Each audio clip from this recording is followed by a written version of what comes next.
तमिलनाडु की राजनीति पिछले कुछ महीनों से एक अनोखे मोड़ पर थी। राज्य की विधानसभा ने 10 विधायकों को पारित किया, जिन्हें राज्यपाल आर.एन. रवि ने आगे की प्रक्रिया के लिए राष्ट्रपति के पास भेज दिया था। ये विधेयक शिक्षा, प्रशासन और सामाजिक न्याय जैसे अहम मुद्दों से जुड़ा हुआ था, लेकिन जैसे जैसे समय बीतता गया, राष्ट्रपति की तरफ से कोई निर्णय सामने नहीं आया।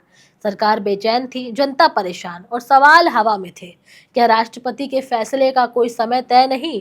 क्या कोई संवैधानिक प्रावधान है जो राष्ट्रपति को एक तय सीमा में निर्णय लेने के लिए बाध्य करता है? लेकिन फिर एकदम से सुप्रीम कोर्ट ने राष्ट्रपति को लेकर के कुछ ऐसा कहा जिसे सुनकर हर कोई हैरान रह गया। अब सुप्रीम कोर्ट ने क्या कहा, वो इस वीडियो के जरिए हम आपको बताएंगे, लेकिन उससे पहले आप हमारे चैनल द हिंदी टॉप को सब्सक्राइब करें, बेल आइकन दबाना ना भूलें ताकि आप तक पहुंचे हमारी हर खबर सबसे पहले। 8 अप्रैल 2025 का दिन भारत के संवैधानिक इतिहास में एक नया मोड़ लेकर सामने आया, जब सुप्रीम कोर्ट की दो न्यायाधीशों की पीठ यानी जस्टिस जेवी पारदीवाला और जस्टिस आर महादेवन, उन्होंने इस मुद्दे पर जो फैसला दिया वो न केवल तमिलनाडु बल्कि पूरे देश के लिए हैरान कर देने वाला मुद्दा बन गया।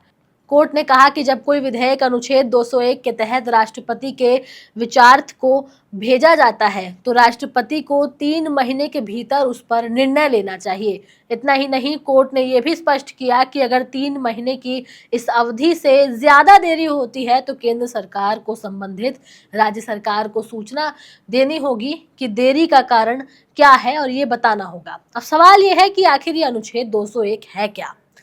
भारतीय संविधान का अनुच्छेद 201 इस संदर्भ में बेहद जरूरी है। इसके अनुसार अगर राज्यपाल किसी विधेयक को राष्ट्रपति की मंजूरी के लिए सुरक्षित रखते हैं तो राष्ट्रपति के पास उसे मंजूरी देने या फिर ना देने का अधिकार है, लेकिन संविधान इस पर चुप है कि यह फैसला कितने समय में लिया जाना चाहिए।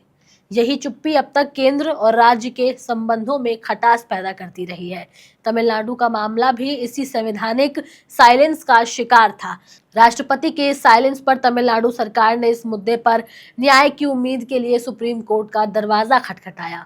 उनका तर्क साफ था, अगर राज्यपाल जानबूझकर या फिर असामान्य रूप से विधेयकों को लटका रहे हैं या फिर उन्हें राष्ट्रपति के पास भेजते हैं और फिर महीनों तक कोई फैसला नहीं होता तो ये संघीय ढांचे की भावना के खिलाफ है। अब सवाल ये नहीं कि राष्ट्रपति क्या फैसला देंगे, सवाल ये है कि कोई फैसला होगा भी या नहीं, और अगर होगा तो कब तक।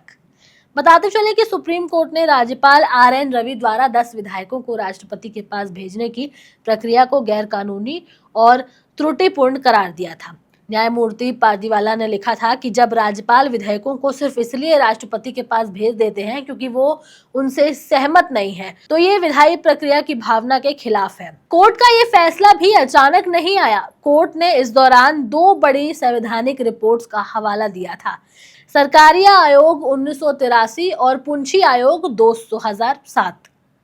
सरकारिया आयोग ने अनुच्छेद 201 के तहत फैसलों के लिए एक व्यवहारिक समय सीमा अपनाने की सिफारिश की थी, जबकि पुंछी आयोग ने और भी स्पष्ट होकर के कहा था कि राष्ट्रपति के फैसलों के लिए संवैधानिक समय सीमा तय होनी चाहिए। इन सिफारिशों पर लंबे समय तक कोई ठोस कदम नहीं उठाया गया था, लेकिन सुप्रीम कोर्ट ने अब उन्हें अपने फैसलों में आधार बनाकर एक नया प्रावधान जोड़ दिया। ये पूरा फैसला केवल विधायकों से संबंधित नहीं है, ये भारत की संघीय ढांचे की आत्मा को समझने और संरक्षित करने का प्रयास है। अदालत ने ये स्पष्ट किया कि केंद्र सरकार का ये दायित्व है कि वो राज्यों को समान अधिकार दे और ये नहीं होना चाहिए कि किसी राजनीतिक मतभेद के चलते विधायकों की नियति अधर में लटक जाए। इस फैसले के बाद अब राज्यों के लिए ये स्पष्ट हो गया है कि वो राष्ट्रपति के स्तर पर विधायकों की अनिश्चित देरी के खिलाफ कोर्ट का दरवाजा खटखटा सकते हैं। इससे केंद्र और राज्य के बीच संवाद और सहयोग का एक नया रास्ता खुल सकता है। तमिलनाडु में हुए इस मामले ने जो कई सारे सवाल खड़े किए, उन्होंने एक ऐसी बहस को जन्म दिया जो पूरे देश में प्रासंगिक है। जब एक राज्य की विधानसभा जो जनता के प्रतिनिधियों से बनी होती है किसी विधेयक को पारित करती है तो उसकी नियति अनिश्चित काल तक अधर में नहीं रहनी चाहिए। राष्ट्रपति का पद भारत में सबसे ऊंचा होता है, लेकिन उसे भी संविधान के अनुशासन में काम करना होता है। 3 महीने की समय सीमा न सिर्फ एक नई परंपरा की शुरुआत है बल्कि ये संकेत देती है कि अब राज्यों की आवाज को नजरअंदाज नहीं किया जा सकता। बहरहाल अब आप लोगों की इस पर क्या सोच है, क्या राय है, आप हमें कमेंट सेक्शन में ज़रूर दें।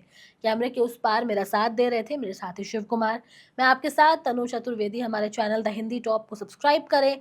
हमें एक्स यानी ट्विटर, फेसबुक और इंस्टाग्राम पर भी फॉलो करें।